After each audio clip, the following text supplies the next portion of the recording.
Hey guys, it's Vi. Welcome to part number 3 of the Asylum challenge. Last episode we left off with Jackson and Frank in the kitchen. Apparently Frank wasn't feeling so well, so let's hope that he doesn't spread his sickness to the other residents. Without further ado, let's see what the residents have been up to. Hiring a repairman was an option, but nobody had visited the asylum in years. The dish problem kept growing. 8 Sims with nobody wanting to take responsibility left the asylum in quite a state of disarray. So the residents all pitched in and purchased the asylum its first ever dishwasher. Even Gianna was on board, even though she knew it would probably be on her repair list sometime down the road. Thank goodness for the new dishwasher, because shortly after it was installed, Bailey broke the kitchen sink. After sucking down more than 3 cups of coffee, Frank plodded upstairs to curl up in some blankets. Being sick was so draining. Some of the ladies congregated in the common room to watch some TV. Allison enjoyed the game. It was a pity, however, that the team she was rooting for ended up losing. Even if nobody wanted to join Colton at the kitchen table, he was determined to dine with just a tad more sophistication. Just ignore the fact that he was having a conversation with an invisible being. It was a good thing that Gianna had the next 2 days off. Her plantain tree almost completely withered. The downstairs bathroom was occupied, so Gianna booked it to the upstairs bathroom. Allison unfortunately walked in on her. So much for privacy. I guess that's what you get in a full house. Gianna set to work on repairs and tidying up. She was so embarrassed from being walked in on, and she just didn't feel like being social. Normally, Gianna would turn to a plate of good old grilled cheese, but when she was rummaging in a cupboard, she found a recipe card and thought she'd give it a go. 1 onion coming right up. She thought it was an odd request, 1 whole onion, but hey, that's what the recipe said. When the meal was ready, it dawned on her that the whole onion was supposed to be chopped. It had been a long day. Was it time for bed yet? Frank was feeling much better after laying down. It was as if his illness had just up and vanished. At work, the star player had been bossing Colton around. Colton, not standing for that anymore, confronted the star player and let him know that he had enough. The star player insisted that it was all just a joke, but promised to lay off. Just the same, when Colton came home, he was pretty pumped. After the morning embarrassment and stressful afternoon, it sure was nice for Gianna to sit around the dining table telling jokes and enjoying the other residents. They were all having so much fun. Colton brewed up some coffee to get everyone energized. He wasn't ready to call it a night. Gianna, however, headed up to bed since she had to work in the morning, but Julian decided to join Colton in the common room for some late-night TV. Despite how well the night had been going, Colton just could not keep his temper in check. Some things just may never change. Poor Julian took the brunt of his anger. Frank had a burst of energy before work, so he cleaned all the dishes, then grabbing a sponge, headed upstairs to give one of the bathrooms a once-over. Yasmin was promoted at work. Her boss handed her a cash bonus and a funky solar system light as a thank you for a job well done. Allison was also promoted and was given a new title, office assistant. It also came with a swanky new nameplate for her desk. As soon as Gianna came home from work, she set out into the garden to give her plants some much-needed attention.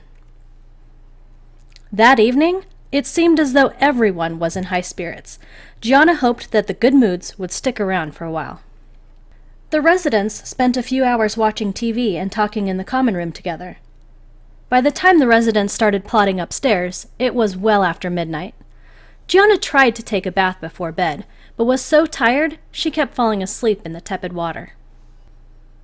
When the house began to wake, it seemed as though the good moods from last night were still hanging in there. Though Yasmin was looking forward to some eggs and toast, but with a broken stove, she'd have to change her plans. Yasmin left the bowl of cracked eggs and milk on the counter and wandered off. Maybe the shower would be free.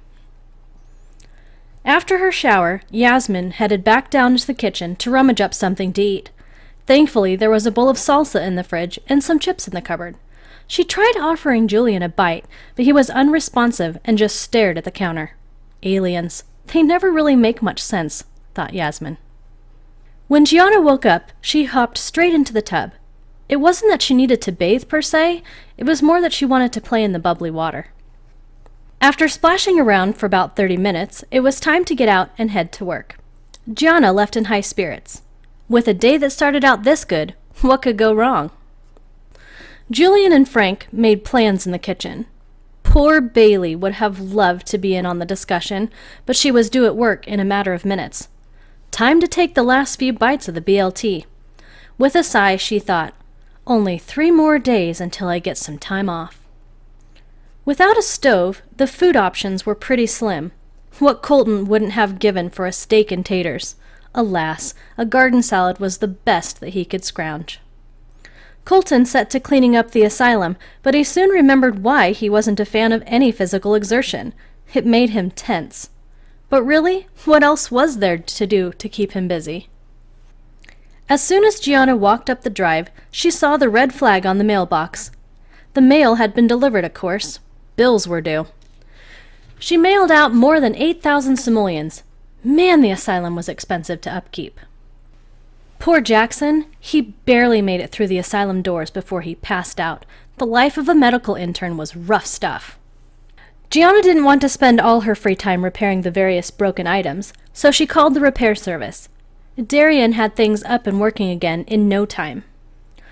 Jackson found Gianna's gardening how-to book. Being the curious type, he set out to analyze it. If it sounded fun enough, maybe he'd join her in the garden later. The following morning, Gianna raced out to her easel on the balcony first thing. She didn't want to waste any time. She even used a flower from the garden out back for inspiration. All the residents were happy to have a working stove again. The smells wafting from the kitchen were delightful. Jackson was so pumped full of energy, he had downed almost an entire pot of coffee by 2 p.m. He scrubbed the bathtubs, took out the trash.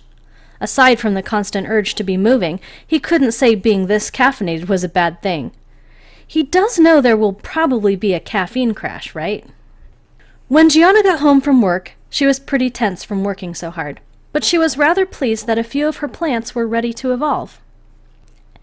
As planned, Jackson did join Gianna in the garden. He was too busy with his evening meal to get in the dirt himself, but he did have a wonderful chat with Gianna about gardening techniques.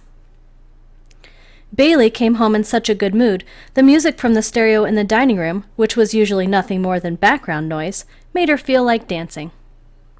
Between tending her garden and brushing up her knowledge with the Gardener's Paradise magazine, Gianna had attained level 4 in gardening, and she even moved up a tier in her aspiration. We'll just call her the nature nurturer. Alrighty folks, that's it for this episode of the Asylum Challenge. I hope you enjoyed it, and I will see all of you next time. So until next time, take care. Bye guys!